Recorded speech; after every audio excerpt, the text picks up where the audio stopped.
Alright, what is up, you guys? I am here with the SummerSlam 1990 review. So, this pay-per-view is one of those ones that really doesn't get talked about very often.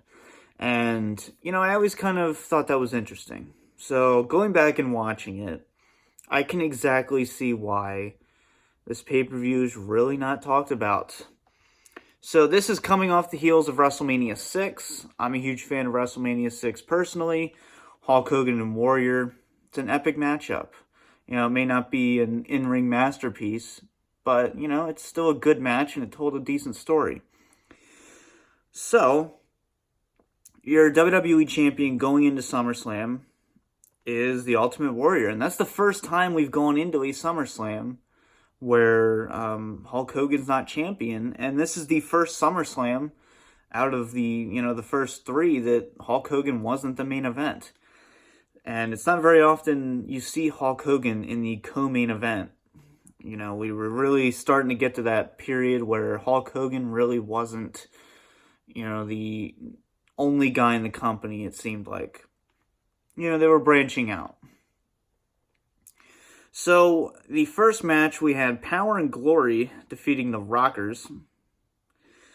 If you don't remember who Power and Glory is, that would be Hercules and Paul Roma. That's a tag team. Yeah, I'm not the biggest fan of Power and Glory. And, they defeated the Rockers in 6 minutes. And there's going to be a trend here that you're going to be seeing. I'm going to get through a lot of this match listing pretty quick. Texas Tornado defeated Mr. Perfect for the Intercontinental Championship. So that's, good for Von Erich. Not a big fan of the Texas Tornado name, but whatever. And then we have Queen Sherry defeating Sapphire because Sapphire did not show up. And this is one of those storylines that, going back and really revisiting, it's very interesting. Basically, Ted DiBiase was trying to buy Sapphire. There you go. Go back and look at it. It's very interesting, has Vince McMahon's fingerprints all over it. And then we have the Warlord defeating Tito Santana, 5 minutes and 28 seconds. And then we had the Hart Foundation, once again, in a great match at SummerSlam, defeating Demolition. This is a 2 out of 3 falls match. I always like 2 out of 3 falls matches. Personally, they've always kind of been one of my favorite match types. And when used correctly, 2 out of 3 falls matches can really add to a great story and just kind of craft out a better match. So, Hart Foundation, once again, they never disappoint. One of the greatest tag teams of all time. And even Jim Neidhart is kind of a little underrated in a lot of ways. Whereas people give, Owen Hart or Brian Pillman, even British Bulldog, Bret Hart, of course. I feel like Neidhart kind of just gets mixed in sometimes and just kind of fumbled around a bit.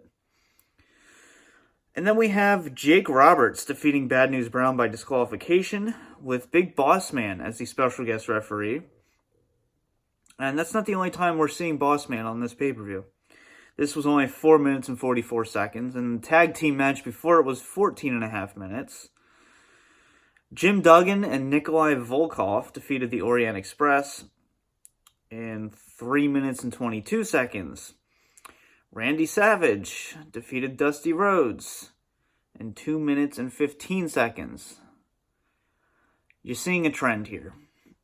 This pay-per-view had 10 matches. Not many of them going over 5 minutes, which to me is an issue. I'm the kind of person that would rather see 7 or 8 really meaningful matches that have a lot of time and build a good story and have good pacing and everything.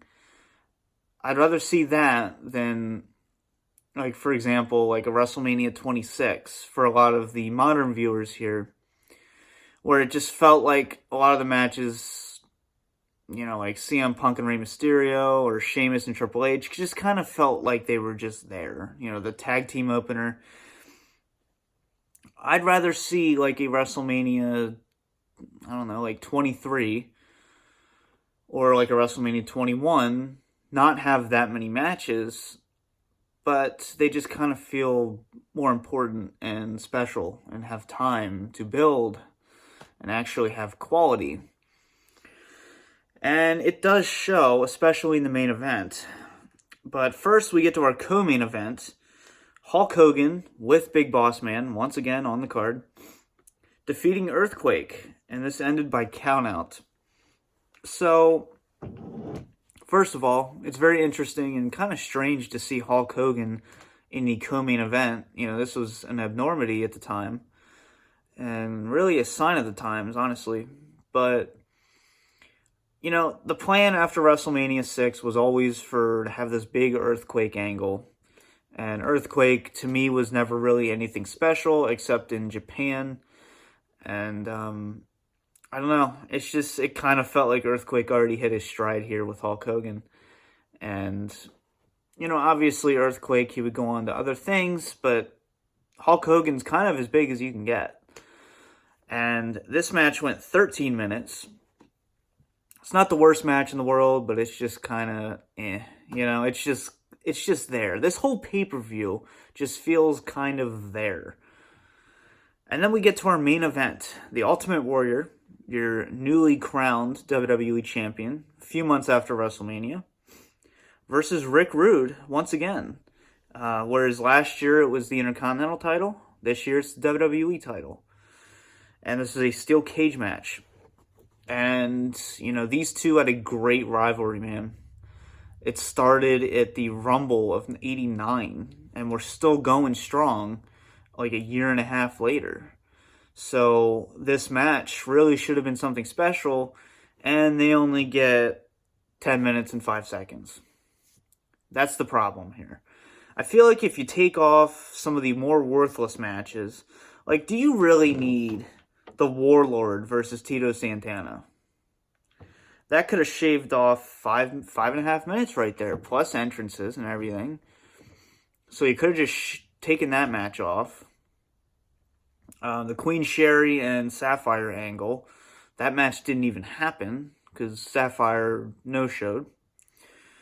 So it's just like a lot of it just kind of took away from the main event. And I mean, it's not going to take away from Hulk Hogan's match because his still went 13 minutes. So, you know, can't take away from my match, brother. But you can take away from the main event, though. So why not just make that the main event and just put the WWE title as your co-main event at that point? Because this just didn't feel like the main event that it should have been. You know, this was a rivalry that's been going on for a year and a half. Rick Rude, phenomenal talent. Ultimate Warrior, he's an okay talent in a lot of ways, but he's your guy now. You put him over clean at the main event of WrestleMania against Hulk Hogan, but then you give him a 10-minute match in a rivalry that's been a year and a half. Like, this should have been that big 20-minute blow-off. You know, that feel-good moment of this rivalry. And it just wasn't. And that's disappointing. Not a bad match, but at the same time, it's just kind of anticlimactic after all this time. So, overall letter grade for this show, I'm gonna give this a C minus.